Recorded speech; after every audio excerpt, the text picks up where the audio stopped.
야, 자. 자, 오늘 교재 180페이지에 이청준의 소문의 벽 가지고 수업을 할 거야. 알았지? 원래 니들이 좀 풀었어야 되는데, 자, 일단은 작품을 읽는 거는 선생님이랑 같이 한번 보도록 하고, 니들 거 안 읽었으니까. 그 니들 잘못이야. 자, 우리가 지난 시간에 공부했던 대로, 자, 요 문제를 풀도록 하는데, 공부했던 방법대로 문제를 풉니다. 일단 보기에는, 여기 나와 있는 작품에서의 보기에는 뭐가 안 나와 있어, 지금? 작품명이 안 나와 있지? 보긴 볼 필요 없는 거야. 맞잖아, 그치? 자, 이청준이라는 작가가 나와. 어떤 작가가 나온다고? 자, 여기서 보게 되면 이청준이라는 작가가 나오다, 그치? 이청준. 그 다음에 김승호. 그 다음에 최인호. 한수산. 뭐, 이거 말고도 뭐 더 많은 사람들이 있겠지만, 자, 이런 사람들을 우리가 전체적으로 이제 뭐라고 이야기를 하냐면, 이제 이런 사람들을 우리가 뭐라고 하냐면 이제 도시소설이라고 이야기해요. 뭐라고 그런다고? 도시소설. 이렇게 이야기합니다. 오케이? 도시소설이라고 이야기한다. 너무 꺾는데. 너무 꺾는데? 너무 많이 움직이는데? 도시소설이라고 이야기를 하고요. 가만히 좀 있어. 아, 지금 도시소설이라고 이야기하는데 이 도시소설과 관련돼서는 우리가 어떻게 정리가 되냐면, 자, 봐. 도시소설은 기본적으로 가만히 있어. 이 새끼.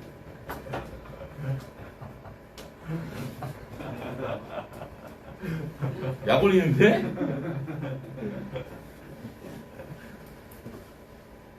아, 어지러워.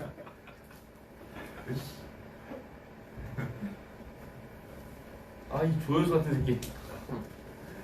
도시소설이라고 이야기를 합니다. 도시소설이라고 이야기를 하는데, 도시소설의 기본적인 특징은 결국은 어떤 얘라, 이게 결국은 산업화. 그쵸? 예, 산업화, 도시화. 그러니까 어차피 현대적인 의미에서 도시는 지금이야 뭐 평촌처럼 소비도시도 있지만 되게 공장과 같은 어떤 생산 공간을 중심으로 해서 도시화가 일어나거든요. 저 새끼 미쳤네.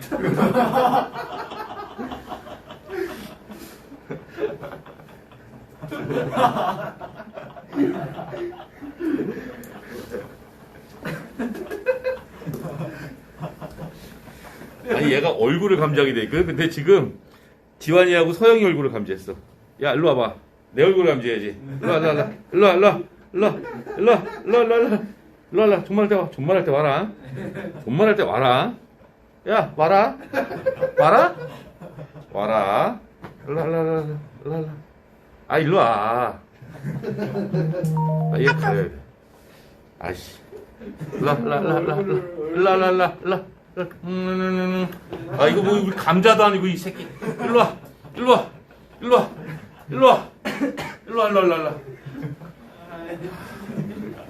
힘드네. 가만히 있어. 기다려. 착하지? 자, 산업화와 도시화가 나오면 결국 뭐냐면 물질 만능주의가 나오잖아. 그러니까 물질주의적 세태가 나오는 거야. 이 물질주의가 나오면 결국 뭐냐면 이 인간이라고 하는 게 인간이 물질 획득을 위한 수단화되는 거지. 이렇게 되는 거지. 그럼 결국 뭐냐면 인간의 어떤 자존감이라고 그러지? 어떤 인간적 가치라고 하는데, 인간적 가치가 소멸되고, 인간적 가치나 아니면 인간관계라고 부르는 게 나오지. 그러니까 인간적 관계. 요게 다 소실되어 버리는 이런 과정들을 갖다가 그리고 있는 게 도시소설의 특징이라고 보는 거야. 여기도 마찬가지야. 자, 이런 과정 속에서는 결국 이 물질주의라고 하는 요 도시와 산업화 물질주의가 현실이 되는 거지. 현실이 인간으로서의 어떤 개인이 나올 텐데, 현실과 개인의 관계에서 결국 이 현실이 개인을 억압하는 모습을 보여주고 있는 게 도시소설의 기본적인 특징이라고 볼 수 있다. 이렇게 생각하시면 돼요. 여기까지 됐어? 내 얼굴 여기 있어. 오케이?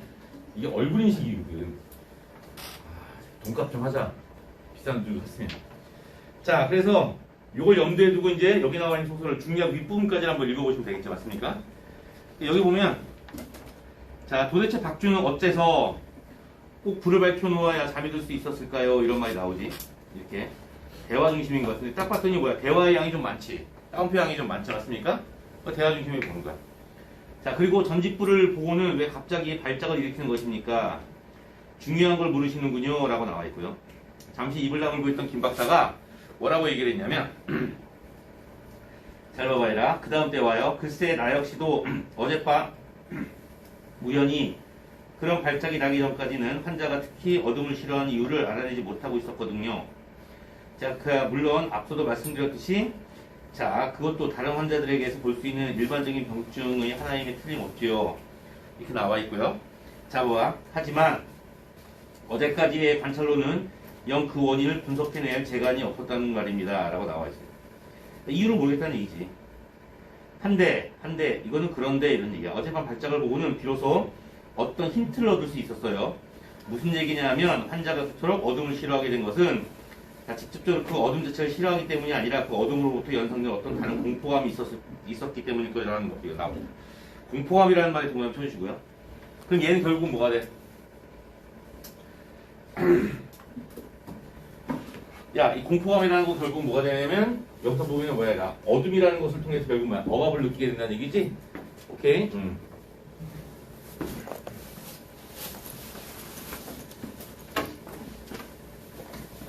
거기가 잘 안 보일 텐데. 현수야, 네가 조금 앞으로 옮기고 주한이가 더 뒤로 가게 해줘. 안 되겠다.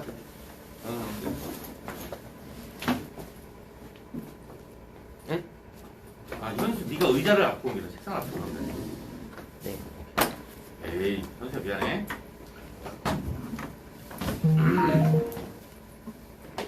자. 결론은 뭐가 되는 거냐면 여기서는 결국 뭐야? 어둠에서 공포와의 추억이 있었다는 얘기야. 이렇게. 이를테면 그 전체북 같은 것이 바로 그런 거지요. 180페이지야, 조하나. 잘 봐봐.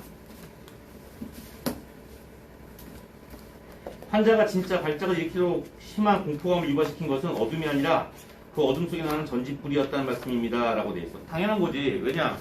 여기서 보시게 되면 결국 환자가 일단은 뭐야? 불을 밝혀놓아야 잠을 자고.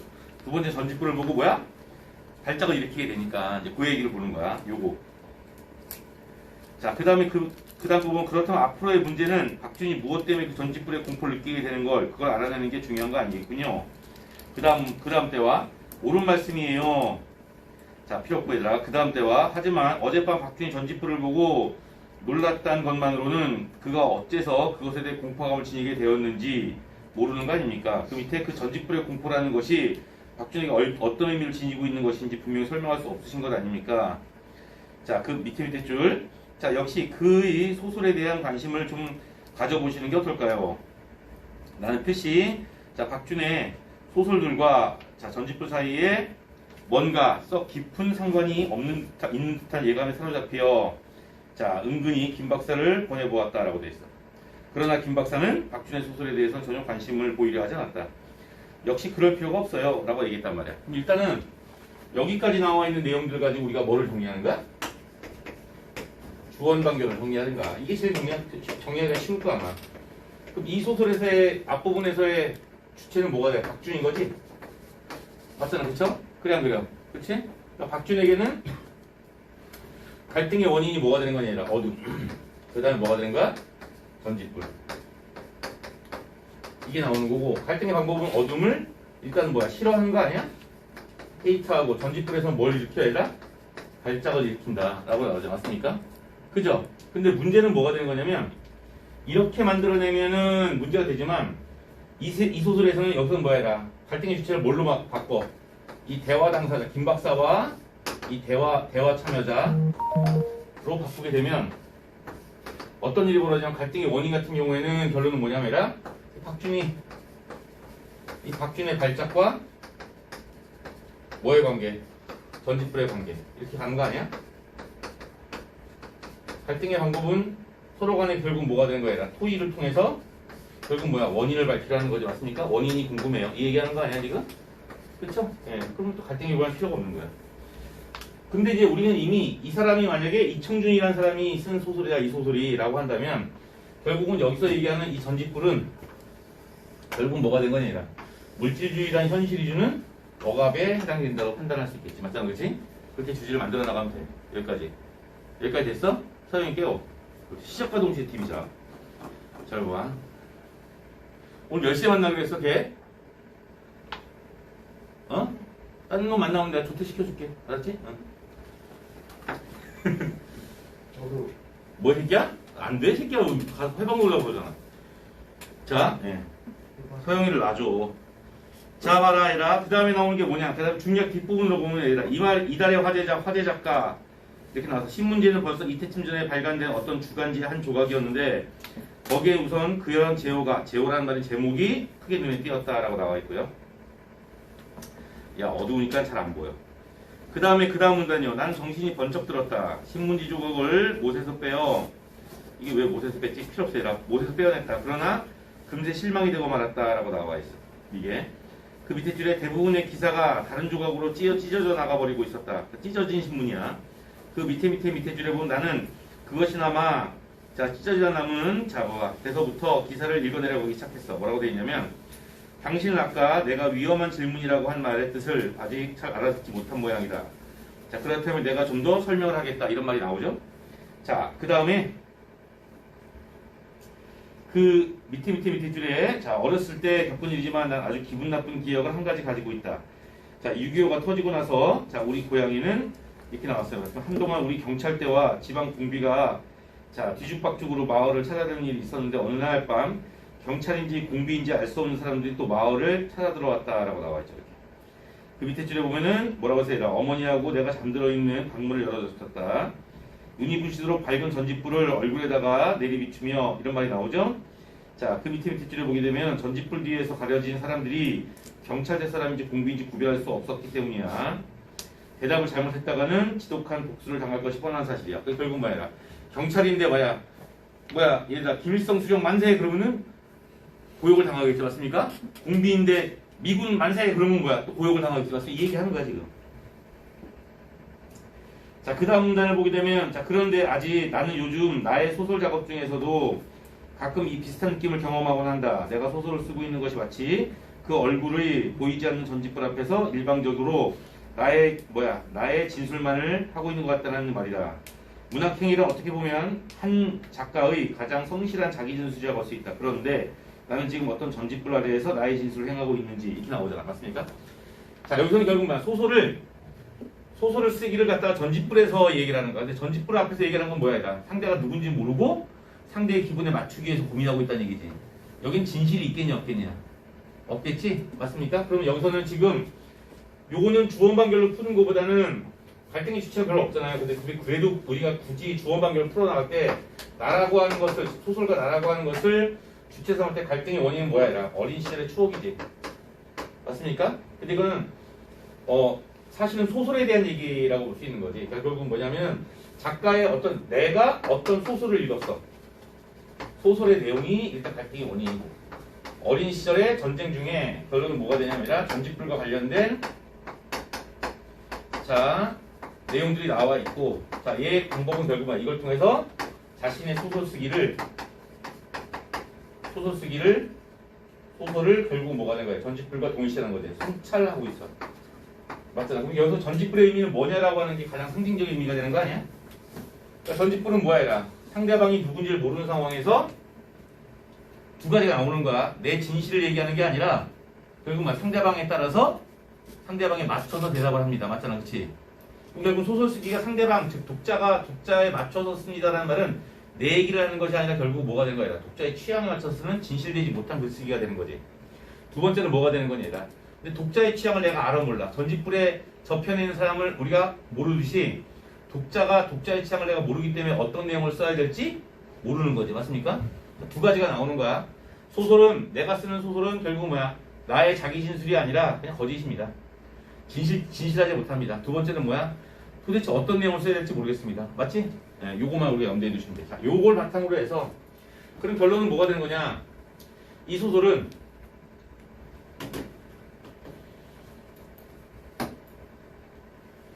이 박준이라는 사람이 아마 이 소설을 쓴 것 같아요. 박준이라는 사람이 이 소설을 쓴 것 같고 자, 이 소설을 썼을 때 그 기본적인 것이 뭐냐면 이 소설, 미안하다. 야, 이 소설의 앞부분에서 나오는 박준의 어떤 어둠에 대한 어둠에 대한 회피와 그 다음에 전직불에 대한 공포 발작은 그 원인이 어린 시절의 기억이 있었습니다. 맞지? 오케이, 여기까지 이해가 되고 그 다음에 결국 전직불이라고 하는 것을 보여주고 있는 것은 나에게 강요된 진실이 아니라 나에게 강요된 현실에 대한 복종을 얘기합니다. 맞잖아, 그치? 이렇게 우리가 판단하시면 돼요. 그러니까 일종의 포화, 폭력 이렇게 보시면 되죠. 자, 요거만 보시면 자, 이거는 지금 무슨 유형에 해당이 되는 거야? 내가 이제 소설 보기 유형. 소설 보기 유형은 무조건 선지분할을 한다. 전직불의 공포를 강하게 느끼는 박준이 나오고요. 이렇게. 전직불의 공포와, 근데 봐라. 일방적 진술을 강요하는 듯한 사회적 상황에 직면하여 여기까지 끊어주시면 돼요. 자, 2번 전직불의 공포와 소설 작업의 관계에 주목해보면 끊고요. 소설 쓰기를 통한, 나 여기 있어. 일로 와. 그만! 오케이. 자, 진짜. 소설 쓰기를 통한 박준의 자기 진술은 하고 나왔지, 얘들아. 여기까지 딱 끊어주시고. 자, 자기 진술을 어렵게 만드는 상황에 직면했다는 박준의 고백은 하고 나왔어요. 여기까지 끊고요. 이렇게. 자, 일방적일 수밖에 없는 자기 진술의 상황 속에서 딱 끊어주시면 돼요. 자, 그 다음에 나오는 게 뭐냐면, 여기야. 그래, 일로 와. 자, 유년의 기분 나쁜 기억이 전쟁으로 인한 공동체의 위기 상황과 관련되어 있다는 설정을 통해 딱 끊어주시고요. 박준의 정신적 외상이 자, 사회적 차원의 문제와 관련이 있다. 여기까지 한번 딱 끊어주시면 되는데, 보시면, 여기 보면, 자, 일단 박준은 전직불의 공포를 강하게 느낀 존재에 해당이 돼요. 맞지? 맞지? 오케이. 일방적 진술을 강요하는 것도 맞아요. 맞아, 안 맞아? 전직불 너머에서 뭐가 되는 거 아니라 자기에 맞는 진술을 강요하고 있는 거죠. 맞습니까? 그래, 안 그래? 그럼 이거는 맞는 말이야. 보통이란 말은 의미가 없고요. 전직불의 공포와 소설 작업의 관계에 주목해야 한다는 말은 잘 들어야 되라. 일단은 박준의 자기 진술이 나오고 그 다음에 뭐가 나오는 거냐면 치유 방법이냐 이게 이걸 볼 필요가 있죠. 맞습니까? 일단 이건 물음표 치셔야 돼요. 자기 진술을 어렵게 만드는 상황에 직면했다는 박준의 고백은 이것도 맞아요. 자, 일방적일 수밖에 없는 자기 진술이야. 맞지 이것도? 맞습니까? 맞아요. 잘 봐봐. 뒤에 정신적으로 해서 의미가 없어. 유년의 기분 나쁜 기억이 전쟁으로 인한 공동체 위기 상황과 관련되어 있다. 유년의 기분 나쁜 기억이 뭐야? 경찰대인지 공비인지 모르는 사람들이 와가지고 나에게 진술을 강요했다는 얘기죠. 맞습니까? 또 맞단 말이야. 박준의 정신적 외상 이거 필요 없고 얘다 사회적인 차원의 문제. 사회적 차원의 문제라고 나왔어. 맞습니까? 이게 뭐라고 하는 거야? 전쟁이랑 관계가 되니까 이것도 맞아요. 그럼 결국 2번에 물음표 치고 1, 2, 4번이 지워지는 거죠. 내용일치로 지워지는 거예요. 맞죠? 오케이? 네, 요거만 염두에 두고 5번으로 잠깐만 넘어갈게요. 자, 5번으로 한번 넘어가 보면 자, 정신적 외상의 최초 원인을 밝히기 위해 김 박사가 박준의 과거 기억을 진술하게 할 계획을 세웠다면 하고 딱 나왔어. 자, 이거는 뭔 소리인지 모르겠어요. 근데 정신적 외상의 최초 원인을 밝히기 위해 김 박사가 박준의 과거 기억을 진술하게 할 계획을 세웠다는 말이 있어 없어? 있어 없어? 이 글의 중략 부분 보면 뭐라고 돼 있어요? 분명히 전직불이 뭐가 되는 거야, 얘라. 과거의 뭔가랑 원인을 파악하는 게 중요해. 전직불을 보고 발작을 일으키는 원인이 궁금해요. 맞잖아, 그치? 근데 거기까지야. 그래서 그의 소설 한번 읽어보는 게 어떨까요? 그랬더니 김 박사가 뭐야? 에이, 그것까지 할 필요 있어요까지 됐지. 맞습니까? 그럼 결론은 뭐가 되냐면 야, 원인을 밝히기 위해 김 박사가 박준의 기억을 진술하게 할 계획을 했어, 안 했어? 안 했지. 안 했지. 그러니까 걔 세웠다면이라는 가정이 나오지만 일단 안 했기 때문에 내용이 참 틀렸고요. 두 번째라 봐라. 여기 보게 되면 위험한 진술을 회피하기 위한 말문튀기 중에다 위험한 진술을 회피하는 거야. 잘 봐봐. 야, 박준이 과거에 그 전쟁 중의 기억을 떠올린다는 것은 떠올려서 이야기를 한다는 말이야. 맞습니까? 그쵸? 그래 안 그래? 그쵸? 맞죠? 떠올리는 것은 결국 뭐야? 긍정적인 내용을 떠올리는 거야? 부정적인 내용을 떠올리는 거야? 부정적인 내용을 떠올리는 거죠. 박준의 입장에서는 결국은 뭐가 되는 거냐면 얘들아, 전쟁 중에 그 기억이야. 과거의 기억을 떠올리는 것은 박준에게는 위험한 거죠. 맞잖아, 그쵸? 그럼 결국 이 위험한 진술은 결론은 뭐야? 뭘 만들어내는 거야, 얘들아? 위험한 대답을 만들어내는 거고. 그래 안 그래요? 그래 안 그래요? 그렇지? 이해됐어? 그럼 결국은 뭐냐? 박준에게 과거의 기억을 떠올려서 말하게 만드는 것은 위험한 진술이야, 위험한 진술이 아니야. 그러니까 위험한 질문이야, 위험한 질문이 아니야. 위험한 질문이죠. 맞죠? 이해가 됐어? 그러니까 위험한 질문을 회피하는 거야, 아니야? 회피가 아니라 위험한 질문 그 자체죠. 답이 5번인 거야. 그러니까 이게 문제가 되는 거야. 그래서 사실은 이렇게까지 푸는 게 아니라 뭔 소리인지 모르잖아? 그럼 우리는 뭐야? 물음표 치세요. 그럼 결국 뭐야? 2번하고 5번 남지, 맞습니까? 그러고 나서 우리는 뭘 보는 거야? 답이 두 개로 압축이 되면 보기를 보는 거야. 우리끼리 상상하지 말고 나야 이제 뭐 내 맘대로 하니까. 보기를 한번 쭉 읽어보세요. 여기서 이제 중요한 부분만 선생님 체크해 줄게.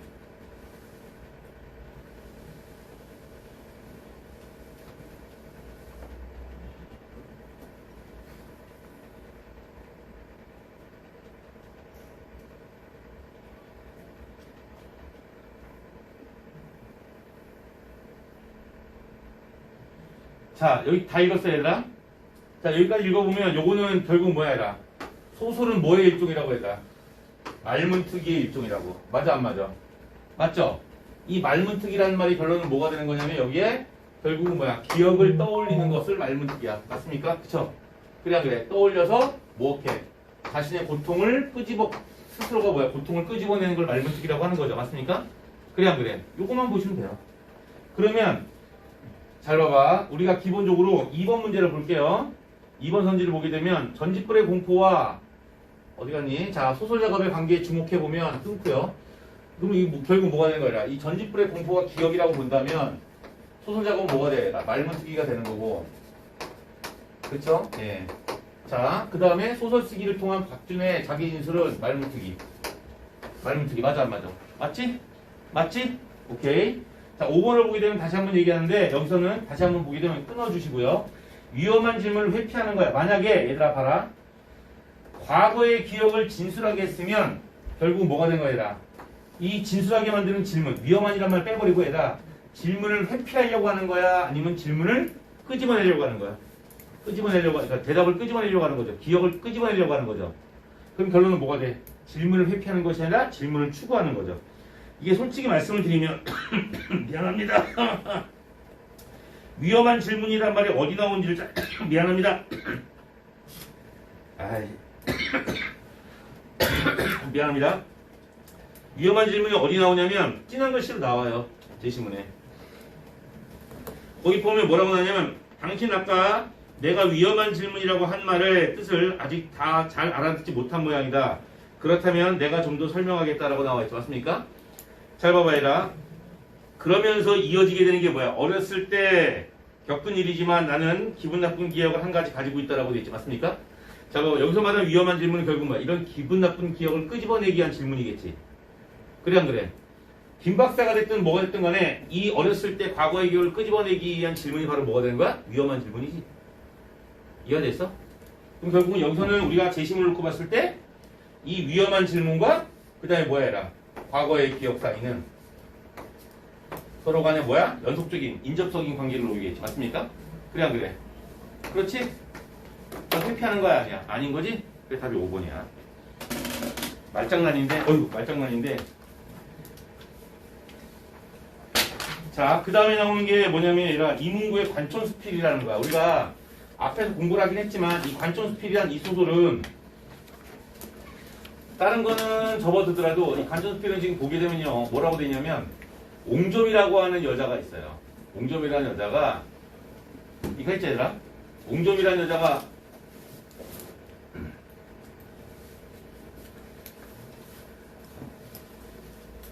그냥 할게요 얘들아. 여기 보게 되면 자, 윗글의 서술상 특징으로 가장 기술하고 했는데 우리가 지난 시간에 소설에서 서술상 특징과 관련된 필기 했냐? 뭐 시점이라든가 구성이나 이런 거 했냐? 했어 안 했어? 앞에 필기한 거 봐봐. 했어 안 했어? 어? 했어? 했어 얘들아? 네. 그럼 이거 쉽게 풀 수 있겠네. 자, 여기 보게 되면 뭐가 나오냐? 자, 1번 서술자를 교체하여 끊어요. 과거 현재를 반복 교차하여 끊어요. 과거에 대한 객관 묘사를 활용하여 하고 났어요. 끊어요.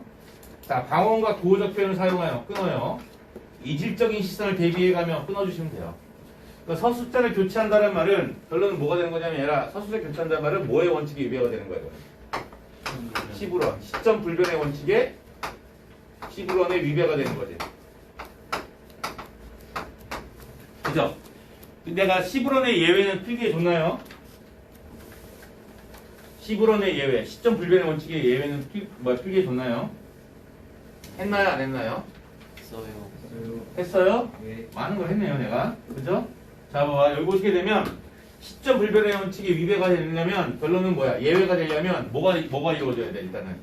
의식의 흐름 기법의 소설이 이루어지든가 아니면 뭐가 됐어, 얘가? 대화형 액자 소설이 돼야지. 뭐라고요? 대화형 액자 소설이 돼야 됩니다. 오케이? 대화형 액자 소설이 돼야 되고 두 번째가 결국 뭐냐면 우리가 배웠던 시점 중에서 혹시 뭐야? 전달형 1인칭 관찰자 시점. 뭐라고요? 전달형 몇 인칭?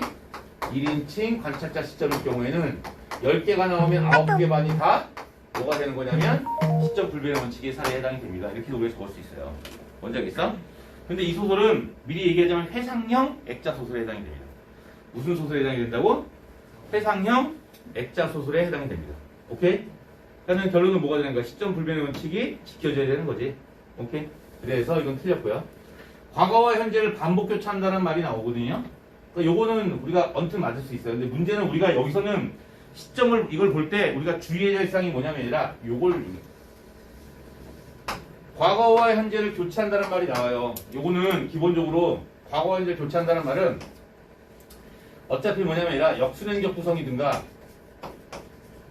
아니면 뭐냐면 또는 액자식 구성일 경우에 요 말을 쓰는데 문제는 역순행 또는 액자일 경우에 요 말을 쓰는데 문제는 뭐냐 이게 반복된다는 말은 결론은 뭐가 돼야 되라 현재 과거 현재 과거 뭔지 알겠어? 이게 2번 이상 반복돼야 된다는 얘기 하는 거야. 여기까지 됐지? 현재 과거 현재 과거하고 2번 이상 반복돼야 되는데 문제는 이 소설은 2번 이상 반복되지 않아요. 관전수필은 그냥 과거를 회상하고 다시 뭐야 과거에 대한 나의 평가를 하는 거죠. 유찬아 저 새끼 좀 까봐. 됐어? 잘 봐봐라. 3번 사건에 대한 객관적 묘사를 활용하여라고 되어 있지 맞습니까?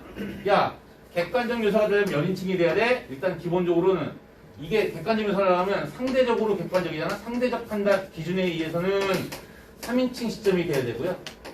오케이? 그 다음에 절대적 기준에 의해서는 얘는 뭐가 되냐면 3인칭 관찰자 시점이 돼야 돼요. 근데 이 소설은 1인칭 관찰자 시점입니다. 그래서 요건 틀렸어요. 방언과 구어적 표현을 사용하여 라는 말이 나오는데 얘들아 다른 건 모르지만 구어적 표현을 우리가 어떻게 알아? 방언만 보시면 돼요. 방언만 보시는데 얘들아 방언이 나오려면 당연히 뭐가 되는 거니? 지방, 시골 뭐 이런 게 나와야 되는 거잖아. 맞습니까? 근데 이 관천수필은 여러분들이 이미 알다시피 어린 시절 고향에서의 기억을 쓰고 있어요. 뭔지 알겠어? 그러니까 결국 뭐야? 어린 시절 고향에서의 기억이면 당연히 방언이 쓰이겠냐 안 쓰이겠냐? 쓰이겠지? 맞습니까? 네. 그럼 이거 한번 정말 쳐주시고요.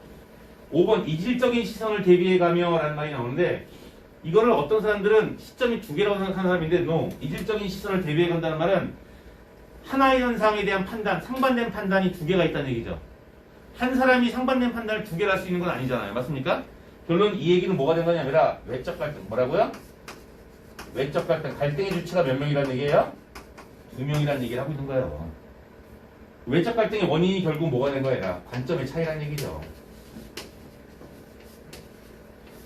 이해가 됐어요? 이거 나오는 거고요. 두 번째, 자, 이 소설은 외적 갈등이 아니에요, 얘들아. 알았어? 단순하게 뭐야? 추억에 대한 서술이라고 보시면 돼요. 또 하나가 뭐냐? 사회현실이야. 총체적이란 말이 총체적이란 말이 뭐냐면 얘들아, 토탈이란 뜻이야. 결국 뭐야, 얘들아?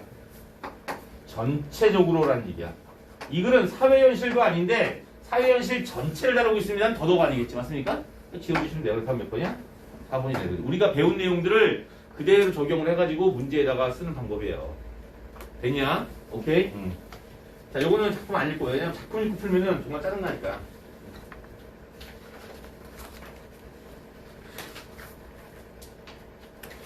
그 다음에 나오는 문제는 아마 최일남의 흐르는 북이라고 하는 소설이에요. 수능에도 2008년인가 수능에도 한번 나왔고요. 그 다음에 모평에도 한번 나온 적이 있는 이런 소설이에요. 자, 이 소설은 전지적 작가 솔로형에 해당이 됩니다. 민노여인의 심리만 일단 나타나고 있거든요. 그래서 이걸 보게 되면 자, 윗글의 서술상 특징과 그 효과에 대한 설명으로 가장 적절한 것을 하고 나와 있거든요. 이걸 한번 보는데 자, 첫 번째가 의식의 흐름 기법을 사용하여. 선생님이랑 의식의 흐름 기법 했어요, 안 했어요? 의식의 흐름 기법하고 뭐는 다르다고 했어요? 의식의 흐름은 다르다고 했죠. 맞습니까? 의식의 흐름은 내면의 변화를 얘기하고 의식의 흐름 기법은 얘는 뭐라고 했어요? 자동기술법이라고 해서 자, 봐봐. 떠오르는 것에 일정한 통제를 주지 않고 맞습니까? 쓰기 때문에 내용도 뒤죽박죽, 시점도 뒤죽박죽 인 소설을 우리가 뭐라고 하냐면 의식의 흐름 기법이라고 하는 거예요. 의식의 흐름 기법은 내가 의식의 흐름 기법의 소설은 정리를 해준 적이 있냐 없냐? 안 해줬냐? 자, 간단하게 정리를 해줄게요. 우리가 수능에서 자주 나오는 의식의 흐름 기법은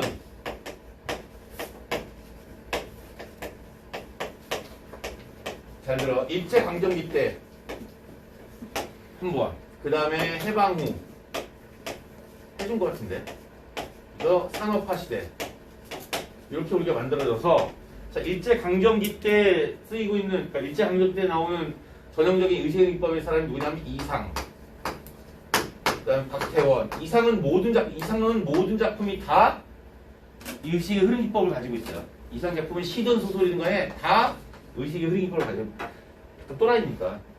그 다음에 이제 박태원의 소설가 구보씨의 일이라는 소설이 의식의 흐름 기법을 가지고 있어요.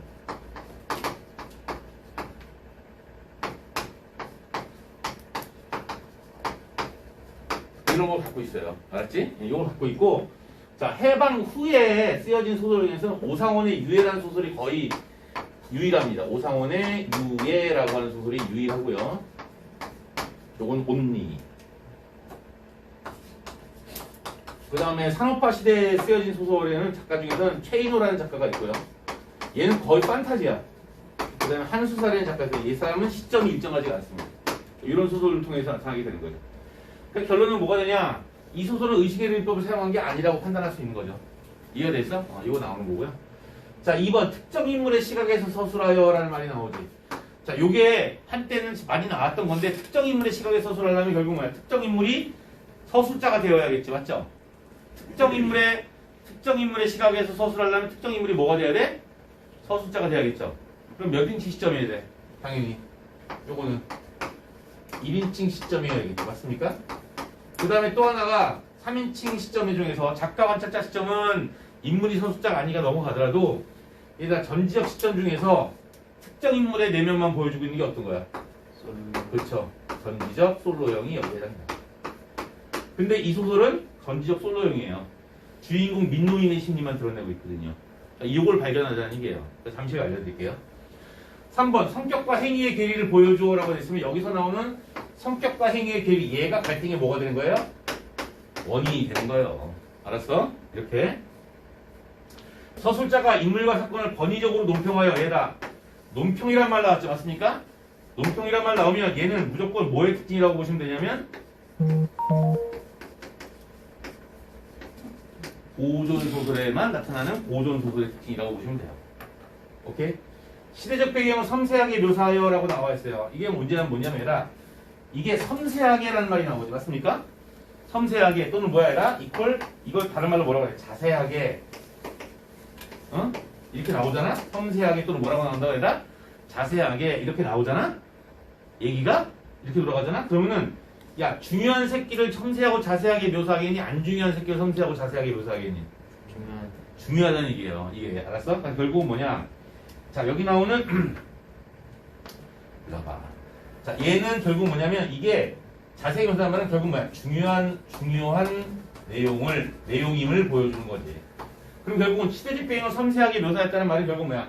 이 시대적 배경이 매우 이게 중요하다는 얘기지. 이게 결국 중요하다는 말은 뭐야? 주제와 관련된다는 얘기지. 이 소설은 시대적 배경과 관련된 주제를 갖고 있어요. 시대적 배경과 관련된 주제를 가지고 있어요. 이 얘기를 한다는 얘기지. 뭔지 알겠어? 근데 이 소설은 뭐냐면 북친을 하고 가정을 포기했던 할아버지가 돌아와가지고 아버지한테 개무시당하면서 하는 얘기를 하고 있어요. 시대적 배경과 관련된 얘기가 없어요. 결국 뭐냐면 여기서는 할아버지나 아버지의 삶이 뭐랑 관계가 돼야 돼? 6.25 전쟁과 관계가 되는가? 일제강점기랑 관계가 되는가? 이래야 되는 거 아니겠어요? 맞습니까? 네. 그래서 다음 몇 번이냐면 2번이 되는데 일단은 개념을 보여주기 위해서 일로 와. 자, 개념을 보여주기 위해서 일로 와. 그래, 그만. 말 잘 듣네, 이 새끼. AI. 내가 보기에 얘가 다음 AI보다는 난 것 같아. 잘 봐야라. 여기 보시게 되면 가만히 있어. 좋아하긴. 가만히 있어. 왜 이렇게 좋아해? 됐어. 잘 봐. 나랑 대화를 하는 거 있어야 돼. 여기 보시게 되면 뭐가 나오냐? 논평이란 말이나 우리가 흔히들 편집되는 논평이라고 하지 않습니까? 야, 필요 없어. 그냥 소설에서 뭐 땡땡땡 앞에 뭐가 붙든 간에 뭐가 붙어야 돼? 논평이란 말이 붙잖아? 소설에서 그냥 논평이란 말이 붙잖아? 그럼 이건 뭐가 되는 거야, 무조건? 이거 무조건 뭐가 되는 거냐면 서술자의 주관. 뭐라고요? 뭐가 된다고요? 서술자의 뭐에 해당된다고요? 주관. 서술자의 뭐? 주관에 해당이 된다. 서술자의 뭐에 해당된다고요? 주관. 오케이? 요걸 다 그냥 논평이라고 하는 거야. 다른 말로는 그래서 내가 그냥 줄기차게 이 논평과 서술자의 개입은 다른 거예요 라고 얘기를 하는데도 어차피 똑같이 가니까 결국 뭐야? 개입이라는 말과 똑같습니다. 3인칭 시점에서 서술자는 작품 뒤에 숨어 있어야 되는데 이 주관을 드러냄으로써 작품 겉으로 드러났기 때문에 개입이라고 이야기를 하는 거예요. 알았어? 이걸 논평이라고 이야기를 하고요. 자, 기본적으로 이 논평이나 서술자의 개입은 원칙이 있어요. 어떤 원칙이 존재하느냐? 야, 대화 부분은 안 나타납니다. 인물의 발화라고 하자. 대화라고 하자. 발화. 발화 부분에는 발화에는 없습니다. 나오지 않는 게 이겁니다. 왜냐하면 이 발화는 인물이 하는 거죠. 맞습니까? 근데 이 논평이나 개입은 누구 거냐면 서술자 거란 말이야. 맞죠? 그러니까 서술자의 서술 부분에만 나타나기 때문에 인물이 행하는 발화나 대화 부분에는 나오지 않는 게 원칙이야. 뭐 말인지 알겠어? 뭔지 알겠어? 요걸 기본으로 가. 그래서 결론은 뭐야? 발화에는 없고 결국 뭐야? 서술자의 서술 부분에서 서술자의 서술 중에서 어떤 것들이 여기에 해당이 되냐면 첫 번째 잘 봐봐라. 어떤 게 여기에 해당이 되는 거냐면 첫 번째 뭐가 나와야 감탄형. 감탄형으로 종결되는 경우에 여기 이게 나오는 졸결이 아니라 종결되는 경우에 이게 나와요. 보통 뭐냐면 뭐뭐구나 뭐뭐도다 뭐 이렇게 나오는 경우가 여기 해당이 돼요. 자, 두 번째 뭐가 나오냐면 전지적 시점인데 의문형으로 종결되는 경우에 이게 이제 이건 서리적이나 영탄형이 되겠지라 종결되는 경우에도 결국은 뭐냐면 편집장 논평, 논평 또는 개입이라고 이야기를 하는 거야. 여기까지 됐어? 됐어? 오케이? 그 다음에 세 번째 가정형이야. 가정문이요. 뭐뭐라면 뭐 이런 식으로 뭐뭐라면 뭐뭐일 텐데 이런 말이 나와도 이거는 뭐가 돼? 자, 논평이나 개입이라고 하는 거죠. 자, 이걸 찾는데 잘 봐봐라. 이 논평이나 개입은 무조건 어디서만 나온다 했다? 어디서만 나온다 해서 only 전지적 시점이요. only 뭐라고? 전지적 시점에서만 나옵니다. 하나 더 알려줄까요? only 전지적 every형 시점에서만 나옵니다. 이해가 됐어요? 오케이? 그리고 엔간하면 이거는 현대소설에서 안 나오고 주로 고전소설에서 나옵니다. 이해가 됐어요? 근데 여기 나오는 이 최일남의 흐르는 부분 잠깐 앞부분을 좀 볼까?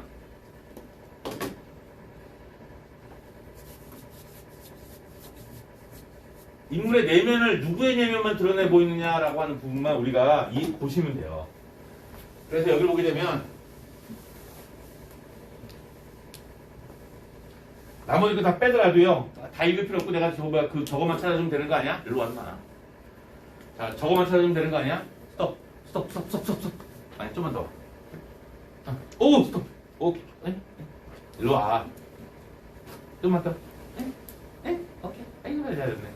자, 간식 줄게. 자, 여기 보시면, 자, 와, 여기서는 그것이 입에 발린 칭찬일지라도 민노인은 듣기 싫지 않았다. 잃어버리는 세월을 되돌켜주는 말이기도 했다.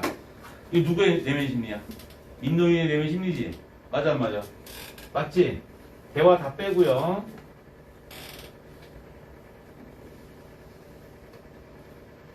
자, 여기 또 민노인은 뜻밖의 장소에서 의외의 수치들과 어울린 자신의 마음이 블라블라블라블라블라 이렇게 나왔잖아. 맞습니까? 자, 그래서 여기까지 딱 보기 전부터 봐봐요. 민노인의 내면 심리에 해당이 되죠. 맞습니까? 나머지 아이들이나 성규는 행동밖에 안 나와요. 그리고 여기요.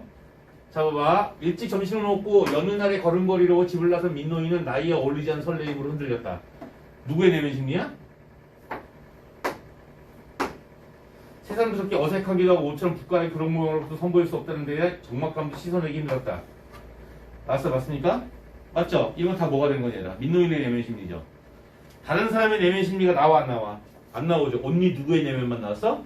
민노인의 심리만 나왔죠. 그럼 이건 뭐야? 전지적 솔로형에 해당한다. 여기까지 됐어? 됐어? 오케이?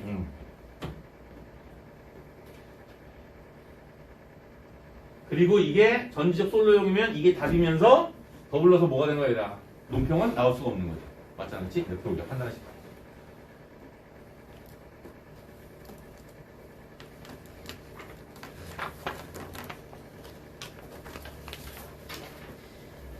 자, 이건 우리가 앞에서 했던 거예요.